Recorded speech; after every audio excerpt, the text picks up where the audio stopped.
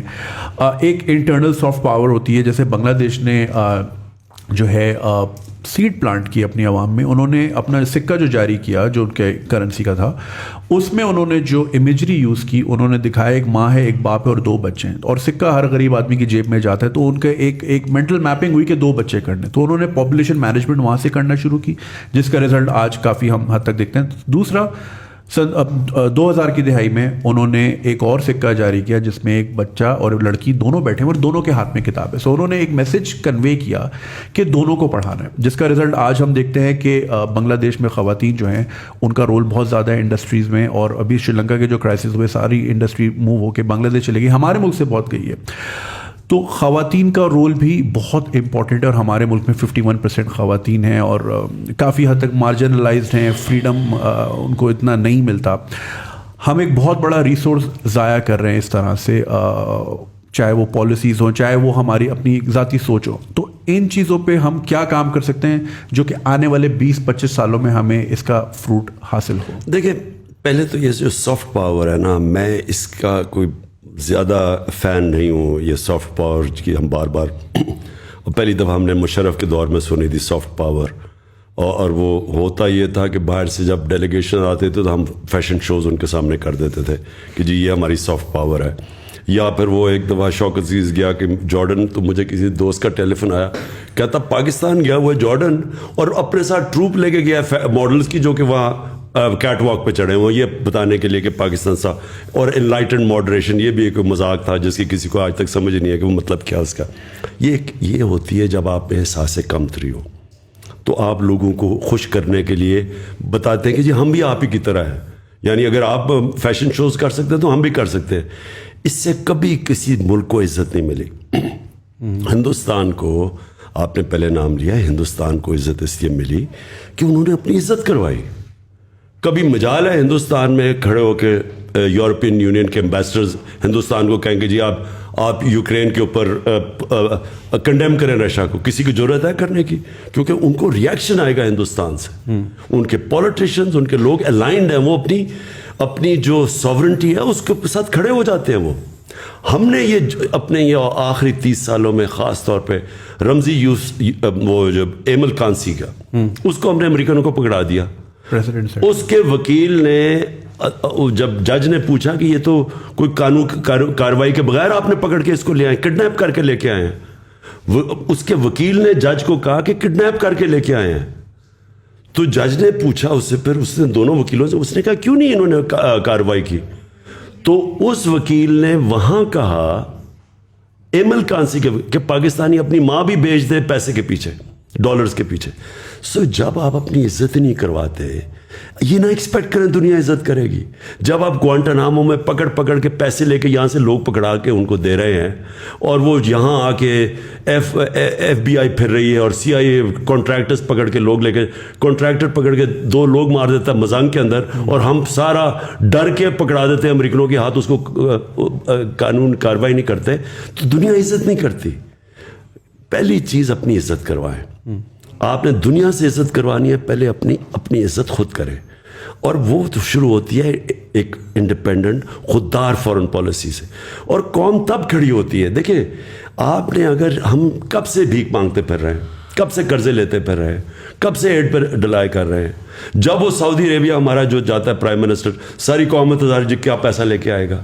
جدھر وہ آیا جی چائنا سے, میں جب بنا مجھے اتنی امبیرسنگ ہوتا تھا کہ ہمارا ملک بینکرپٹ تھا, مجھے پیسے مانگنے پڑتے تھے قرضوں کے پیچھے, یہ Saudi Arabia, U A E, China سے. میں آپ کو یقین دلاؤں کہ 3.5 سال میں جو مجھے سب سے زیادہ شرم آئی وہ تب آئی جب مجھے ان سے پیسے مانگنے پڑتے تھے. کیوں نہیں ہم نے کبھی فیصلہ کیا کہ ہم اپنے, اور میں آپ کو یقین دلاتا ہوں جس وقت ہم قوم بن گئے, یہاں اتنا پیسہ ہے, نہ یہاں پیسے کی کمی ہے, اس ملک کے اندر ریسورسز کی کمی نہیں. ابھی آپ نے ٹورزم کی بات کی, میں آپ کو گارنٹی کرتا ہوں کہ جو پاکستان میں ٹورزم پوٹینشیل ہے شاید ہی دنیا میں کسی ملک میں. ہمارے پاس ریلیجس ٹورزم, ہمارے پاس دنیا میں unique mountain tourism, skiing Pakistan میں یونیک ہے. ہمارے یہ جو کوسٹل بیلٹ ہے ساری, ایسی وہاں کوسٹل بیلٹ کے اوپر بیچز ہیں جو میں نے کہیں دنیا میں بھی نہیں دیکھی. ایمرلڈ پانی ہے وہاں, لیکن کبھی کسی نے سوچا ہی نہیں. یہ انٹیپڈ ہے ہمارا ملک. کیوں وجہ ہے, جب آپ دوسرے سے بھیک مانگنے کے اور قرضے لے کے گزارے کریں, اور آپ ساروں کے گھر ہوں, چھٹیاں آپ کی لنڈن میں ہوں, آپ کے بڑے بڑے محلات وہاں ہوں, بزنسز وہاں ہوں, آپ کو کیا پتا کہ پاکستان میں کیا ہے. میرا بلیف یہ ہے کہ یہ جو سافٹ پاور تب آئے گی, ہم پہلے اپنی عزت کریں, اپنے کلچر کو پروموٹ کریں. نصرت فتح علی خان ہمارا سافٹ پاور اس لیے تھی کیونکہ وہ اس میں پاکستانیت تھی, وہ ایک اپنا کلچر کا ہم پروجیکٹ کر رہے تھے. ہم کرتے کیا ہے کہ یا فیشن شوز کرو, نہ تیتے رہتے ہیں نہ بٹے رہتے ہیں, اور اس سے رسپیکٹ نہیں ملتی. سب coming back to the local politics, ایک سوال سوشل میڈیا پہ بہت زیادہ پچھلے 2-3 سالوں میں چلتا رہا ہے کہ خان صاحب کا بزدار صاحب کے ساتھ کیا خاص محبت کا رشتہ ہے, کہ بہت دفعہ ہوا کہ وہ جا رہے ہیں آ رہے ہیں, بہت سے لوکل پارٹیز چاہتی تھیں کہ وہ چلے جائیں, اس سے پہلے بہت سے لوگ ان کو جانتے بھی نہیں تھے.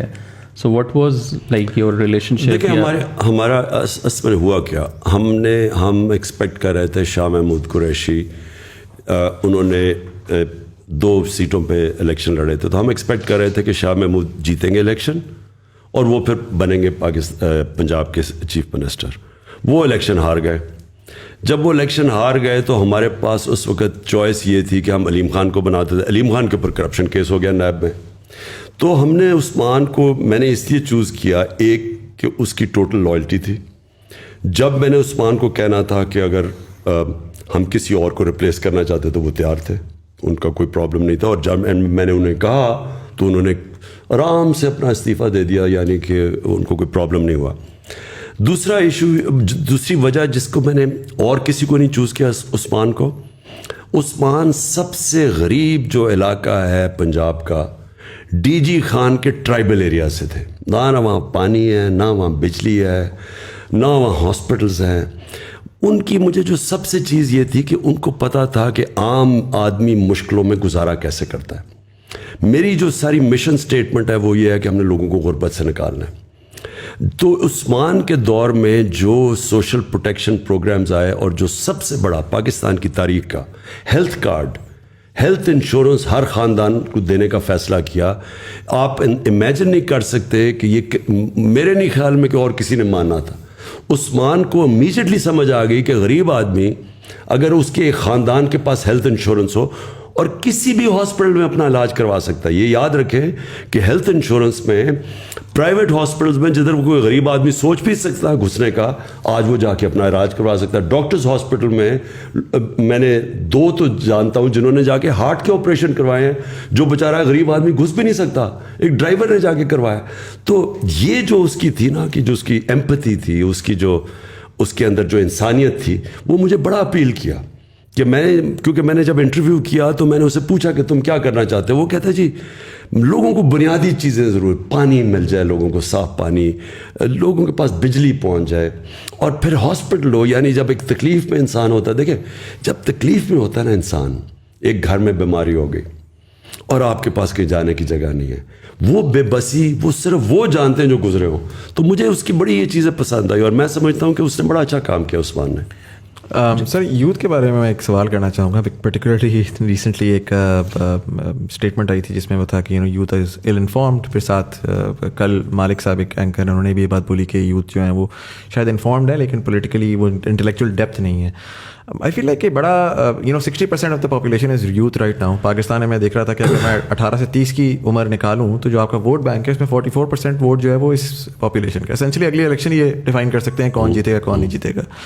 تو یہ جو اسٹیٹمنٹ ہے یہ آلموسٹ ایسے لگتا ہے کہ ایک نیریٹو بلڈ کیا جا رہا ہے, اور یہ بڑا ڈیمیجنگ ہے نوجوانوں کے لیے کہ یار ہم مطلب ہماری کیپیبلٹی کوئی نہیں ہے, ہم جو کر رہے ہیں جو سوچ رہے ہیں وہ ارریلیونٹ ہے. اور اسی کے ساتھ ساتھ تو پوچھنا میں یہ چاہوں گا, پر پہلے تو یہ کہ how do you see the youth, and دوسرا آپ کی کرنٹ گورنمنٹ میں بھی ہم نے دیکھا کہ youth even though you came in from the view of the youth, وہ ریپرزنٹیشن نہیں ملی, وہ یوتھ کو وہ اپرچونٹی نہیں ملی جو کہ ہم چاہتے تھے کہ یار شاید ہمیں ہماری بات سنی جائے گی. شاید ایک تو ایم این ایز میں زیادہ اماؤنٹ یوتھ کی ہوگی, بٹ چلیں ایم این ایز نہ بھی ہوں, اس کے بعد پھر آ کے یوتھ کو اٹھایا جائے گا اور ان سے پوچھا جائے گا کیا صحیح کیا غلط کیا کرنا چاہیے. لیکن ہم جاتے بھی تھے تو ہمیں جو ہے نا وہ بچے کہہ کے سائڈ پہ کر دیا جاتا تھا کہ یار یہ تو بچے ہیں, ان کو کیا پتا, 10 سال کی ایکسپیرینس 15 سال کی ڈگری. دنیا بڑی بدل چکی ہے اب, آج کل نئے نوجوان جو ہیں وہ بڑے انوویٹیو ہیں, وہ ڈسرپٹیو ہیں. ہم کہتے ہیں ہمیں ڈسرپشن کرنی ہے, لیکن اگر ہم یوتھ کا ویٹ کرتے رہیں گے کہ وہ جب 50 کے ہوں گے تبھی ڈسرپٹیو ہوں گے تو وہ تو دے لوز دے رہے ہیں. دیکھیں دو مختلف چیزیں, آپ نے یہ کہا کہ کسی نے یہ کہا کہ جو یوتھ کو سمجھ نہیں ہے یا یوتھ بڑی ایل انفارمڈ ہے, یہ بڑی ایک کانڈسینڈنگ ایک بڑا ایک غلط ویو ہے. یوتھ کے اندر جو چیز ہوتی ہے وہ پیشن ہوتا ہے, جنون ہوتا ہے. جیسے جیسے آپ کی عمر ہوتی جاتی ہے تو آپ زیادہ ریئلزم پہ آ جاتے ہیں کہ جی یہ تو زمینی حقائق پہ آ جاتے ہیں, اور آپ میں وہ جو جنون اور جو خواب دیکھنا وہ ختم ہونا شروع ہو جاتا ہے. زندگی میں مار کھا کے انسان اس طرف پہنچ جاتا ہے. میں ہمیشہ سمجھتا ہوں کہ اصل میں انسان بوڑھا تب ہوتا ہے جب اس میں جنون ختم ہو جاتا ہے, جب اس کو خواب دیکھنا ختم ہو جاتا ہے. لیکن یوتھ کی یہ پاور ہوتی ہے کہ وہ بلیک اینڈ وائٹ میں دیکھتا ہے, اچھے برے میں دیکھتا ہے. اور یوتھ عموماً ریولوشنز جو آئی ہیں وہ ہمیشہ یوتھ لیڈ ہوتی ہیں. کبھی میری طرح کے بوڑھے ریولوشن نہیں لیڈ کرتے, یوتھ آتی ہے سامنے, اور یوتھ ان کے اور فور فرنٹ پہ ہوتی ہے ریولوشن کے, کیونکہ وہ ان میں پیشن, وہ ایک یوٹوپیا دیکھ رہے ہوتے ہیں, خواب دیکھ رہے ہوتے ہیں. یہ انفارم نہیں ہوتے, یہ آئیڈیلزم ہوتی ہے, اور یہ بہت ضروری ہوتی ہے ملک میں چینج لانے کی. اگر آپ نے یہ پرانے سسٹم جو کہ پٹا ہوا سسٹم جس نے ملک کو یہاں مقروض کر کے, اور یہ جو کہتا ہے نا لائف سپورٹ مشین پہ رکھا ہوا ہے, اور یہ کہتا ہے بیگرز آر ناٹ چوزرز, تو یہ کس نے کیا تھا؟ یہی لوگ ہیں 30 سال سے جو باریاں لے رہے ہیں, انہوں نے تو یہاں تک پہنچایا ہے. تو ان کو جب ہٹائے گا تو وہ ایک یوتھ کا جنون ہٹائے گا, جو میرا ایمان ہے کہ یہ بالکل وائپ آؤٹ ہو جائیں گے اس آنے والی الیکشن میں. یہ جو پرانے لوگ ہیں اور ان کو یوتھ ان کو ہٹائے گا. اور یہ ہمیں اللہ کا شکر ادا کرنا چاہیے کہ ہمارا ایک ینگ پاپولیشن ہے جس میں یہ ایک جنون ہے اور چینج کا. جہاں تک آپ بات کریں کیا آپ کو منسٹر بنا دینے چاہیے یوتھ کے, کیونکہ وہ ایک آپ کی یوتھ کی پارٹی ہے, آپ کو منسٹر وہ آدمی بنانا چاہیے جس کی سب سے زیادہ کیپبلٹی ہو وہ منسٹری چلانے کے لیے, کیونکہ ایونچولی آپ نے گورننس دینی ہے. گورننس تب دیں گے جب کیپبل لوگ آپ کے اوپر بیٹھے ہوئے ہو. وہ اگر یوتھ ہے, اب مراد سعید ہے, اس کو ہم نے 2 منسٹریاں دی ہوئی تھیں اور اس نے بڑا زبردست کام کیا, لیکن اگر ہمیں اور کوئی مل جاتا تو اس کو بھی ہم اوپر لے آتے. تو وہ ڈپینڈ وہ منسٹر آپ کا میرٹ پہ آنا چاہیے, چاہے وہ ینگ ہو چاہے اولڈ ہو. ہاں صاحب, یوتھ کی بات کی, ابھی آپ کے انٹرویو کے بعد میں کراچی میں ایک 15 سال کے بچے سے میرا انٹرویو ہے جس نے بلاک چین اور NFT نان فنجیبل ٹوکنس کی ٹیکنالوجی کی مدد میں 1 کروڑ روپے کمایا ہے, مگر وہ 15 سال کا بچہ بینک اکاؤنٹ نہیں کھول سکتا ہے اس ملک میں. تو پوائنٹ از یہاں پہ 15 سال کے بچوں کا یہ پوٹینشیل ہے, مگر ان کی قسمت کا پین جس کے ہاتھ میں, وہ صاحب جو ہے ٹائپ رائٹر پہ ٹرین ہوئے تھے, which is fine, not being ایجسڈ, this is how the world works. مگر میرا جو ابھی تک کا تھیسس ہے وہ یہ ہے کہ جو ایک تھاٹ بیٹھی ہوئی نا ٹیبل کے اس پار, وہ اپنی ایگو میں پھنس گئی ہے کہ یہ 15 سال کا بچہ ہمیں کیا بتائے گا. اور یہ ایٹیٹیوڈ جو ہے نا یوتھ کو ڈرائیو کر رہا ہے. انہوں نے دبا کے ڈاؤن لوڈ کیے ہوئے فارم کینیڈا کے امیگریشن کے, اور وہ آپ سے اگلا سوال بھی میرا یہ تھا کہ بچے پوچھ رہے ہیں بھر لیں یا رک جائیں ابھی تھوڑا سا. تو اس کو پھر ہم کیسے ٹیکل کریں, یہ برین ڈرین جو اتنا ہونے جا رہا ہے. اور آپ ماشاءاللہ آپ نے اتنا ٹریول کیا, آپ نے دنیا بھر فنڈ ریزنگ کی ہے. میری آپ کے مقابلے میں بہت لمیٹڈ ٹریولنگ ہے, لیکن میں جتنے پاکستانیوں سے ملا ہوں they are doing phenomenal work. ایک بچہ, میری ایک ویڈیو میں نے کوئی بنائی تھی کہ کچھ جرمنی میں کچھ اسٹوڈنٹس ملے تھے, انہوں نے سمجھایا تھا کس طرح آپ ویزا لے کے آ سکتے ہو. کوئٹہ کے آؤٹسکرٹس میں ایک بندے نے, وہ کوئٹہ ماموں کے گھر آیا, نیٹ سے وہ ویڈیو دیکھی, 2 سال بعد وہ وہاں پہنچا. اب وہ روجر فیڈرر کا وہ جو ہے اس کا اسپورٹس فزیشین ہے, اسپورٹس فزیشین, اس کی رینج آف موشن چیک کر رہا ہے. فٹ بالر بائرن میونخ کے جو فٹ بالر ہیں وہ اس میں آ رہے ہیں. مطلب کیا وہ کہہ رہے ہیں میرے پاس یہاں پہ کچھ بھی نہیں تھا. He wants to come back and give back to the country, لیکن وہ کہاں جائے. تو اس طرح کا ہم بہترین جو ٹیلنٹ ہے وہ تیزی سے جا رہا ہے, اور فگرز آپ کے سامنے بھی ہوں گے کتنے اوورسیز پاکستانی بڑھتے جا رہے ہیں. مجھے تو لگتا ہے کہ ہماری پالیسی ہے کہ سب کو اوورسیز بھیج دو تاکہ پھر ریمیٹنس ہے اور ہمارا ملک چلے. دیکھیں 2 چیزیں, ایک کہ اوورسیز پاکستانیز کے اندر ہمارا سب سے اچھا ٹیلنٹ چلا گیا ہے, کوئی شک نہیں, کیونکہ میں سب سے زیادہ میرا اوورسیز پاکستانی سے انٹریکشن ہے, اور اس میں کوئی شک نہیں کہ کیونکہ ہمارا جو سسٹم ہے وہ اینٹی میرٹوکریسی ہے, روکتی ہے میرٹ کو, اور اکراس دا بورڈ. میں آپ کو میں تو اسپورٹس کی بھی بات کر رہا ہوں کہ اسپورٹس کے اندر جو سارا سیٹ اپ بنا ہوا ہے وہ ہے ہی میرٹ کے اگینسٹ. اس کے اندر یعنی ڈسپائٹ دا سسٹم تو شاید کوئی اوپر آ جائے, وہ سسٹم اوپر نہیں لے کے آتا. اور وہ ہر فیلڈ میں ہے. میں نے جو گورنمنٹ کے اندر بھی دیکھی, ہماری بیوروکریسی کے اندر جو سسٹمز بن چکے ہیں وہ اندر آنے نہیں دیتے لوگوں کو. ہم نے کوشش کی 2-3 دفعہ باہر سے پاکستانیوں کو ہم نے بڑے وہ انتھوزیاسٹک کیا ہے, لیکن وہ سسٹم ان کو فنکشن نہیں کرنے دے رہا تھا. میں نے دیکھا کہ وہ ہر جگہ ان کو ڈسٹرپٹ کرتا تھا. سو جو جنگ ہے نا جی, میں آپ پھر سے واپس آتا ہوں, وہ ہے رول آف لا کی. رول آف لا جو ہے نا وہ کرٹیکل ہے ایک معاشرے کی سکسیس میں. رول آف لا کا دوسرا حصہ میرٹ ہے. ایک رول آف لا کا حصہ ہے کہ سب قانون کے نیچے آ جائیں, دوسرا اس کا ہے میرٹوکریسی. جب رول آف لا ہوتا ہے تو میرٹ آ جاتی ہے. اور جدھر آپ نے اوورسیز پاکستانیز کی بات کی, بالکل کوئی شک نہیں کہ وہ یہاں کیونکہ سسٹم ان کو روکتا ہے وہ باہر چلے جاتے ہیں, اور باہر کیونکہ ان میں پیشن ہوتا ہے, ان کے اندر صلاحیت ہوتی ہے, وہ جب سسٹم لیول پلینگ فیلڈ دیتا ہے وہ اوپر آ جاتے ہیں, اور آؤٹ اسٹینڈنگ پاکستانی باہر بیٹھے. لیکن ایک چیز یاد رکھیں, جتنا بھی کامیاب ہو جائے باہر پاکستانی, آخر میں وہ وہاں کا کبھی بھی اس کو وہ عزت یا اس کا مقام نہیں ہو سکتا جو اپنے ملک میں ہوتا ہے. میں 20-30 سال باہر اپنی زندگی کرکٹ بھی کھیلتا تھا, جانتا تھا, لیکن میں نے کبھی یہ نہیں فیل کیا, حالانکہ مجھے انہوں نے بڑا اس سوسائٹی کا حصہ بھی تھا میں, اور بڑا ویلکم بھی کیا, اور بڑے کم برٹش سوسائٹی کے اندر لوگوں کو اس طرح ایکسیپٹ کرتے ہیں, لیکن میں نے کبھی اس کو اپنا گھر نہیں سمجھا, کیونکہ میں پاکستانی تھا. جو مرضی میں کر لوں, میں انگریز تو بن نہیں سکتا. آپ اگر گدھے کے اوپر لکیریں ڈال دیں تو وہ زیبرا نہیں بن جاتا, وہ گدھا ہی رہتا ہے. تو اس لیے جو جتنے بھی ہمارے باہر پاکستانی ہیں ان کی خواہش یہ ہے کہ ایک ہمارا ملک ایسا بنے جدھر میرٹوکریسی رول آف لا آ جائے, جس کے لیے اسٹرگل کرنی. اوور نائٹ نہیں ہو سکتا. یہ کوئی بھی معاشرہ ایک بٹن دبا کے چینج نہیں ہوتا. ایک معاشرہ اسٹرگل کرتا ہے اپنے آپ کو چینج کرنے کے لیے, کیونکہ اسٹیٹس کو بیٹھا ہوتا ہے, مافیاز بیٹھے ہوتے ہیں جو روکتے ہیں, جو ایک کرپٹ سسٹم سے فائدہ اٹھا رہے ہیں. تو ایک معاشرہ اسٹرگل کرتا ہے, جدوجہد کرتا ہے, جہاد کرتا ہے.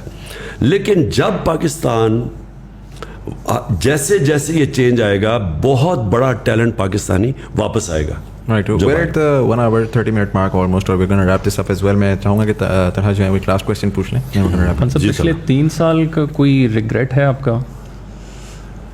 دیکھیں, ایک تو زندگی میں کوئی شارٹ کٹ نہیں ہے. اگر آپ پہلی دفعہ آپ کی پارٹی گورنمنٹ میں آئی ہے اور آپ نے چینجز کرنے ہیں اور آپ نے ریفارمز کرنا ہے, اور وہ آپ کے پاس اتنی کمزور گورنمنٹ ہے جو کہ کولیشن میں تھوڑی سی آپ کی میجورٹی ہے, وہ اس میں ریفارمز کرنا بڑا مشکل تھا. تو میں نے پہلے تو ریگریٹ یہ ہے کہ مجھے امیجیٹلی الیکشنز پہ چلے جانا چاہیے تھا, اور مجھے اگر کلیئر میجورٹی نہ ملتی تو میں اپوزیشن میں بیٹھتا. لیکن آن دا ادر ہینڈ جو میں نے سیکھا ہے 3.5 سال میں, یعنی میں نے وہ چیزیں سیکھی ہیں جو میں اب پیچھے دیکھتا ہوں, تو اگر اب اللہ نے کبھی موقع دیا تو مجھے پہلے سے ہی پتا ہوگا کہ میں نے آتے ساتھ ہی, کیونکہ جب آپ آتے ہیں وہ ٹائم ہوتا ہے آپ میکسیمم چینجز کر دیں. تو مجھے اب پتا ہے کہ میں نے کیا کیا چینجز کرنے ہیں, کیونکہ وہ اگر آپ شروع میں چینجز نہیں کرتے بعد میں نہیں ہو سکتے. تو جب آپ کی میکسیمم طاقت ہوتی ہے تب وہ مین چینجز کریں. تو وہ تو میں نے پرائرٹائز بھی کر لیا. اور پھر دوسری چیز کہ پہلے سے آپ کو پتا ہونا چاہیے کہ جو آپ کی جگہ ہیں کس نے ان کے اوپر آ کے بیٹھنا ہے. وہ ہم پہلے پاور میں, پہلے تو خیر ہماری گورنمنٹ یا کوئی 2-3 دن پہلے پاور سے پورے نمبرز پورے ہوئے. جب نمبرز پورے ہوئے تو پہلے جب گورنمنٹ آئی تو تب ہمیں پریزنٹیشنز ملنی شروع ہوئی کہ ایک اداروں میں کیا سچویشن ہے. تو وہ فائر فائٹنگ ہی اس وقت ہو رہی تھی. آپ کے پاس پلاننگ ہی ہو سکتی ہے. اس وقت انشاءاللہ پلان کر کے آئیں گے اور پتہ ہوگا کہ کرنا کیا ہے. لوگوں کو بھی پہلے سے آئیڈینٹیفائی کریں گے کہ کی جگہ کے اوپر کون سے لوگ بیٹھے ہیں. یہ اور ریگریٹ میرا سب سے بڑا یہ ہے کہ ہمارے پاس جو ہم کر بھی سکتے تھے, جو بڑے بڑے کرمنلز اور جو مافیاز تھے, حالانکہ ہم نے بڑی زمینیں چھڑوائیں, قبضے گروپس سے پکڑا, گورنمنٹ کی زمینوں کے اوپر یہ پولیٹیشنز نے قبضے کیے ہوئے تھے وہ سارے چھڑوائے. لیکن ہم نے جس طرح ہمیں جو ہمارے پاس FIA بھی تھی اور اینٹی کرپشن بھی تھی اور FBR بھی تھی, ہم اور زیادہ کر سکتے تھے. لیکن انفارچونیٹلی ہمیں ریزسٹنس اندر سے بڑی آئی. یعنی جو ہمیں پتہ نہیں تھا کہ کئی لوگ ان کے ساتھ اندر سے ملے ہوئے تھے, تو وہ گو سلو کر دیتے تھے. ہم اس طرح کا جو احتساب کرنا چاہتے تھے, جو نیب تو ہمارے ہاتھ میں نہیں تھی, عدلیہ ہمارے ہاتھ میں نہیں تھی, لیکن جو ہمارے ہاتھ میں بھی تھا ان اداروں کو آہستہ آہستہ ہمیں جب سمجھ آئی تو وہ آخری 1 سال کے اندر پوری طرح سمجھ آئی. تو اب انشاءاللہ کبھی بھی موقع ملے تو آتے ساتھ ہی کریں گے. اور PDM کے لیے کوئی لاسٹ میسج؟ دیکھیے PDM تو ایک صرف اینٹی عمران الائنس ہے. ان کا تو کوئی نظریہ ہے نہ کچھ ہے. ان کی صرف ایک چیز ہے, کیونکہ سب کے اوپر زیادہ تر یہ ضمانت پہ ہیں, کرپشن کے کیسز ہیں, اور ان کی صرف ایک کوشش یہ ہوگی کہ کسی طرح عمران خان اور PTI کو یہ کامیاب نہ ہونے دے, کیونکہ ہم کامیاب ہوتے ہیں تو ان کی پالیٹکس ختم ہو جاتی ہے.